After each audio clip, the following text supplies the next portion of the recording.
Hello, I'm Tim Garlick and welcome to this hobby vlog.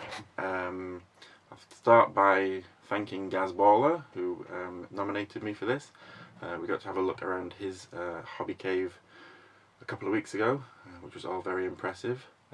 I'll let you have a look around my little hobby broom cupboard as it is. Not quite as impressive as Gaz's dedicated room, but I'll show you around, see what I've got the setup like, and show you a bit of my collection, and we'll take it from there. So this is my little room. This is where I do any hobbying, but also it doubles as an office, so I have to make use of it for various functions, so I can't necessarily leave everything out all the time. It's a bit of a mess. It's actually quite tidy compared to how it usually looks. I did a bit of a clear up recently, but there's obviously a lot of work still to do. This is something I've tried to maximise the amount of space I can have in here. It used to be a standard size small bedroom, but we actually had to make it smaller when we put a new stairwell in, going upstairs and extending into the loft. So it's a small box room, and it's got basically all my stuff that I've collected over the years shoved in here. So yeah, I actually did a 3D design to try and figure out how I can fit everything in, which actually looks quite good on the computer, but in actuality it's still a bit of a mess. So I'll show you a quick look around. One thing I did do, I think the first space saving thing I did was remove the big bookcase that I had here with lots and lots of books on, and basically I put a series of shelves in that you can see up there that go all around the room above the door. And basically that meant I could get rid of that bookshelf and provide a bit more space. So a lot of these books still need clearing out and sorting out, but hopefully that gives me a bit more space. I also put a series of additional shelves in on this big wall, and again you can see there's lots of clutter on there, lots of projects underway, and lots of reference books as well. And then I've got the main desk area with a couple of monitors. This is where I do my hobbying, or when needed I've got a laptop under there for working. Obviously I'll switch those out as needed, or I can move the laptop further back.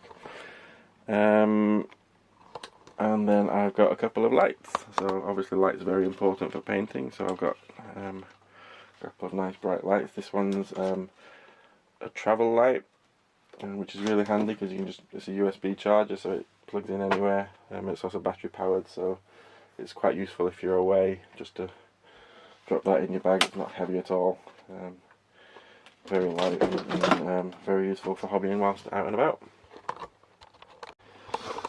And then on the windowsill, again, there's lots of clutter, lots of things going on, as I'm usually working on quite a few different projects. But this is where I've got all the paints stored away in boxes. Ideally I like these on the desk at some point, but I need to put a bigger desk in before I do that, but it's just to keep them all in boxes and keep them contained. I've kind of organised them so I know what kind of colours are in the boxes, and these are like technical paints and some washes, some more washes in here, so I know where things are when I need them, and a box full of brushes in there, and then some of the up and coming projects on top, or things I've worked on, or in this case things my little girls have been painting for me. Let's see. Try and get that to focus. There we go. That's a beautiful paint job. Bit like a Dead Spectre kind of approach to painted orcs there, but I managed to get them to do me a warband in about half an hour, which is quite economical. And then behind where I sit is where I keep all my collection. So these are in quite thin Tupperware boxes. These are CD and DVD cases, where actually I found quite nice because you can stack them and they fit quite close against the wall, so they don't take up a lot of space, but they can store quite a lot in there. So basically I've been collecting the Middle Earth range now for about 4 years, nearly 4 years, and I started by getting lots of eBay purchases in, so job lots and that kind of thing. So I've actually built quite a big collection, not that much money. So that's good. More recently, as new stuff's been coming out and they've been re-releasing the range, I've been able to get direct from the store, so that's kind of shifted my habits of purchasing a bit now. But they're all here. Most of the things I bought off eBay, they all need stripping, painting, that kind of thing, so they're all just in jiffy bags at the moment. I've labelled them up, I don't know if you can see. I'll open up some of these later, but basically I've labelled them based on what factions they are, so I can easily grab them when I'm working on a particular project. So this is what most people would call a pile of shame, but actually it's more of a retirement investment as I see it. I fully intend to get through them all. It's just waiting for the time to be able to do that, and then obviously I've got some boxes of stuff up on the shelves and dotted around as well. So yeah. So that's a bit of a lightning tour around the room. I'll just go through some of the stuff that I've been working on recently. I did a bit of recording over the past week or so of stuff I have been working on. It's getting close to Christmas now, so work's been building up and up as we approach the end of the year, so I've really not had that much time for hobbying this past few weeks. But I made a start on a few things. The first of being I've done the priming and preparation for some new bases that I've got from Generation Shift. Now he does bespoke resin bases for well, any range really, but they're focused towards the Middle Earth range, and they're just fantastic bases really. So I've got a Goblin Town army that most of them are sat on Generation Shift bases. We're looking for having a competition with the top table guys at some point in the new year, so I needed to increase the number of points I've got in that army, so I managed to get some more bases from Generation Shift. I'm just in the process now of preparing those. I've got all the goblins painted up, they just need transferring to those bases, so but that should be a very quick job. It's just a case of dry brushing them once they're primed, and then I use inks to kind of tint them, so dry brush up from black through to white, through about 3 or 4 different greys. That gives you the kind of tonal range, and then just ink in the colours, and they just look fine with that, so should be a quick job. And then we've also started a new Battle Companies campaign over at Leodis, which is where we meet once a week usually. My current battle company at the moment is a Rivendell army, and I have a whole bag load of Rivendell warriors that I've had for a few years that I've picked up from eBay. So I've been working through some of those and getting those painted up for that. And you can see that's also a work in progress. So quite the standard colour scheme. That's a Rivendell work in process. So one of the other things I did last week was stripped and started to paint up an old metal mounted Glorfindel model, the unarmoured model from the Guild Wars Games Workshop range, and that was basically because I needed a Rivendell Knight for my battle company, and I didn't have any Rivendell Knights. I still don't, so if I need any more, I'll maybe use a mounted Arwen or something that I do have, but I'll probably buy myself a box of Rivendell Knights next year. But yeah, so stripped him and painted him up. I only got as far as being able to put the base colours on, and then just applied a layer of varnish just to protect him. But yeah, he was ready for the Wednesday, so got a couple of games in with him. He didn't last very long, unfortunately, but I'm sure he'll be more useful in further battles in the campaign as we go on.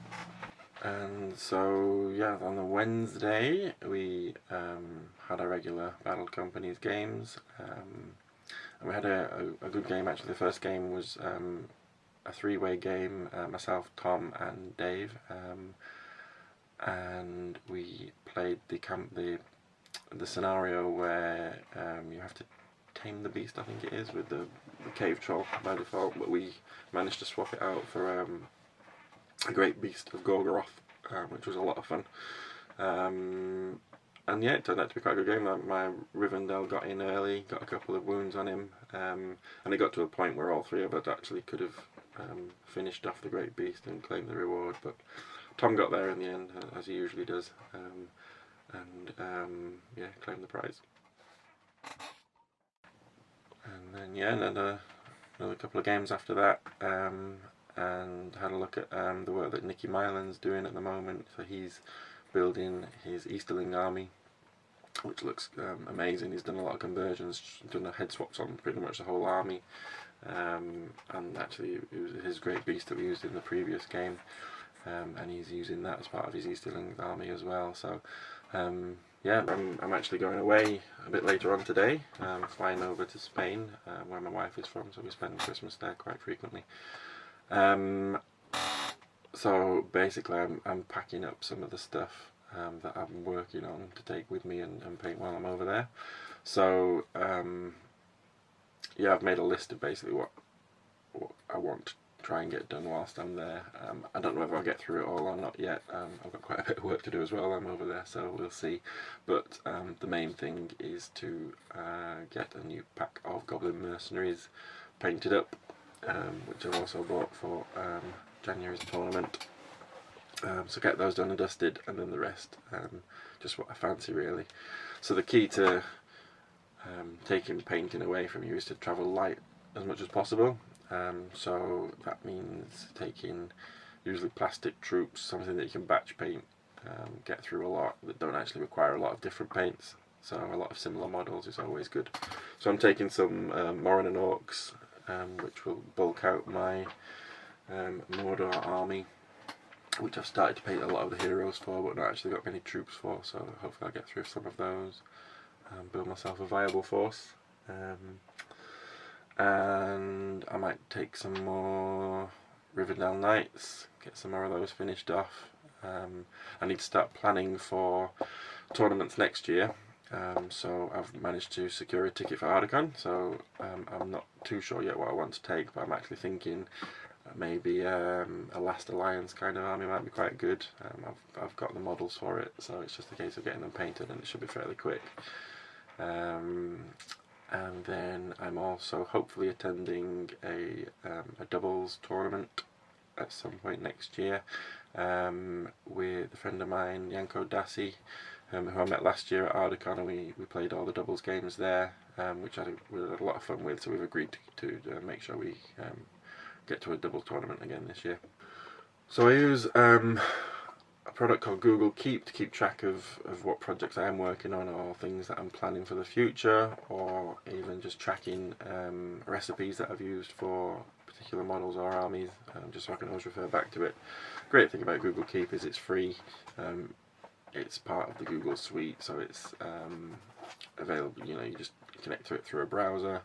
You can have it on your mobile phone, so it's really easy to keep up to date and get access to from wherever you are.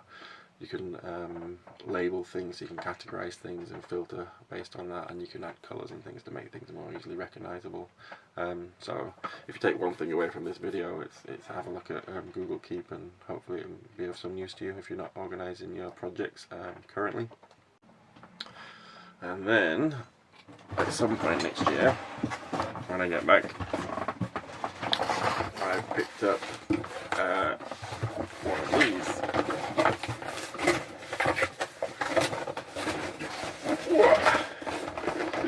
Which, if you can see, that is a Rowan Stronghold. Now this is a new set of terrain that Games Workshop have released for the new War in Rohan expansion book for the Middle-earth range, and this basically contains 6 houses, I think, and 2 watchtowers, along with a raft of palisades and lots of other little items. So that's a lot of terrain to get through. I've no idea where I'm going to keep it yet, but it doesn't really matter. I'll find somewhere, I'll stack it up somewhere, but just really looking forward to getting involved in building out and seeing what kind of configurations of houses you can come up with. I've seen quite a few already, some great looking ones on the Great British Hobbit League Facebook group, so I'll be stealing some of those ideas, working through some of those. So yeah, that's the quick lightning tour. I've got some work to be cracking on with. I need to go and pack. I've got to catch a flight, so I'm going to leave it there. Just to say, have a good Christmas. If I see you before Christmas, if this is going out after Christmas, then I hope you had a good one. And if it's going out on Christmas Day, then hopefully it's better than the Queen's speech, but probably not. But yes, just to say thanks Gaz for nominating me. I'd like to nominate Tom Glover, keeping it in Yorkshire, for the next one, and see you soon. Thank you.